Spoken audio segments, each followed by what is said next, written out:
Hi, ഞാൻ ഒറ്റക്കായി എന്ന് പറഞ്ഞാൽ പൊതുവെ ഭക്ഷണം കഴിക്കൽ ഇത്തിരി കുറവാട്ടോ. അന്ന് കാലത്തെന്ന് പറഞ്ഞിട്ടുണ്ടെങ്കിൽ ഒരു 2 ഗോതമ്പ് ദോശ ഉണ്ടായിരുന്നു ഇന്നലെ രാത്രി ഉണ്ടാക്കിയത്. അപ്പോൾ ആ ഗോതമ്പ് ദോശയും സാമ്പാറും കൂടി കഴിച്ചു കാലത്ത്. അത് കഴിഞ്ഞിട്ട് ഉച്ചയ്ക്കായി. അപ്പം ഇന്ന് ഞങ്ങൾ പുതിയ വീട്ടിലേക്ക് താമസിക്കാൻ വന്നിട്ടുണ്ട്. 21-ാം തീയതി വന്നു നമ്മൾ കേട്ടോ. 21-ാം തീയതി വന്നപ്പോൾ കരാർ എഴുതിയിട്ടില്ലായിരുന്നു. നമ്മൾ കയറി താമസിച്ചു കഴിഞ്ഞിട്ട് എന്തായി, കയറി താമസിച്ചു. അപ്പോൾ അവർക്ക് വാടക കരാർ നമ്മൾ എന്തായാലും എവിടെ ആണെങ്കിലും എഴുതണമല്ലോ. അപ്പം നമ്മൾ വാടക കരാർ എഴുതാൻ വേണ്ടിയിട്ട് പോകണം. അപ്പം ഞാനിവിടെ നിന്ന് ആ 2 ദോശയിൽ നിന്നിട്ട് ഞാൻ അങ്ങനെ പോയി കേട്ടോ, വാടക കരാർ എഴുതാൻ വേണ്ടിയിട്ട്. വാടക കരാർ എഴുതാൻ വേണ്ടി പോയിട്ട് എന്തായി, പട്ടി ചന്തയ്ക്ക് പോയ പോലെ തിരിച്ചിങ്ങോട്ട് പോന്നു. കാരണം പറഞ്ഞിട്ടുണ്ടെങ്കിൽ എൻ്റെ അടുത്ത്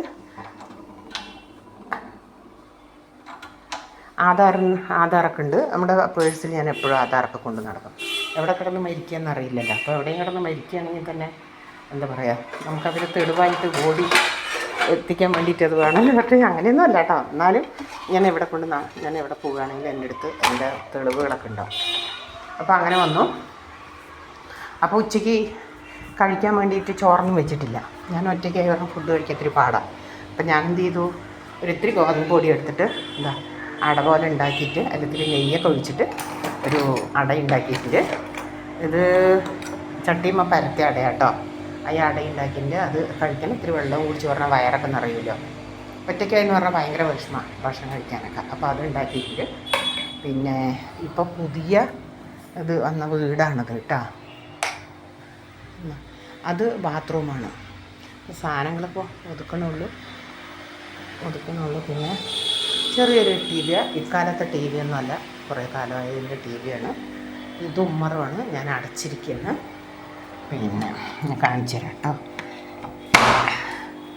ഇത് നാഗ അമ്പലമാട്ടാ. വിഷുവേലയൊക്കെ കഴിക്കുന്ന നാഗ അമ്പലമാണ്.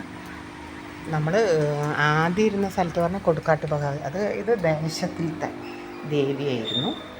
നമ്മൾ അവിടെ നിന്ന് ഇങ്ങോട്ട് വന്നു. പിന്നെ ഇത് ആളെന്നൊന്നും പറയാൻ പറ്റില്ല. ഇത് അടുക്കളയാണ്. പിന്നെ ഇത് ഒന്നും ഒതുക്കിയിട്ടൊന്നുമില്ല, അതങ്ങനെ കിടക്കുന്നു. പിന്നെ ഇതൊരു ബെഡ്റൂമാണ്. ഇതൊരു ബെഡ്റൂമാട്ടോ. ഇതൊരു ബെഡ്റൂമാണ്. ഇവിടെ കബോർഡ് എന്ന് പറയാനൊന്നുമില്ല. തുണികളൊക്കെ അപ്പം അങ്ങനെ അടുക്കി വെച്ചിരിക്കുന്നു. പിന്നെ 25,000 രൂപ അഡ്വാൻസും 6,500 വാടകയെന്നാണ് പറഞ്ഞത്. അപ്പം നമ്മൾ 25,000 രൂപ അഡ്വാൻസ് ഇല്ല എന്ന് പറഞ്ഞിട്ട് അത് 20,000 രൂപ അഡ്വാൻസും 6,000 രൂപ വാടകയും ആക്കിയിട്ടുണ്ട്. നമുക്ക് താങ്ങാവുന്നതിലും അപ്പുറമാണ്. അപ്പോൾ ഒരു മാസം കണ്ണോപ്പറേഷൻ കഴിഞ്ഞിട്ട് ജോലിക്കും പോയിട്ടില്ല, അങ്ങനെ ഇരിക്കുകയാണ്. അപ്പോൾ എല്ലാവരും ലൈക്ക് ചെയ്യണം, ഷെയർ ചെയ്യണം, സബ്സ്ക്രൈബ് ചെയ്യണം, അടുത്തുള്ള ബെൽ ബട്ടൺ അമർത്തണം കേട്ടോ. അപ്പം ഞാനിടുന്ന വീഡിയോ നിങ്ങൾക്ക് കിട്ടുന്നതായിരിക്കും. ഞാൻ വിടുന്ന വീഡിയോയിൽ എന്തെങ്കിലും ഇതുണ്ടെങ്കിൽ നിങ്ങളത് എഴുതി അറിയിക്കണം. അപ്പോഴേ അത് എന്താ ചെയ്യേണ്ടത് എന്നുള്ളത് നമുക്ക് അറിയത്തുള്ളൂ. ഡെക്കോറിയൊക്കെ ഉണ്ട ഉണ്ണിയുടെ കേട്ടോ. അപ്പോൾ ശരി.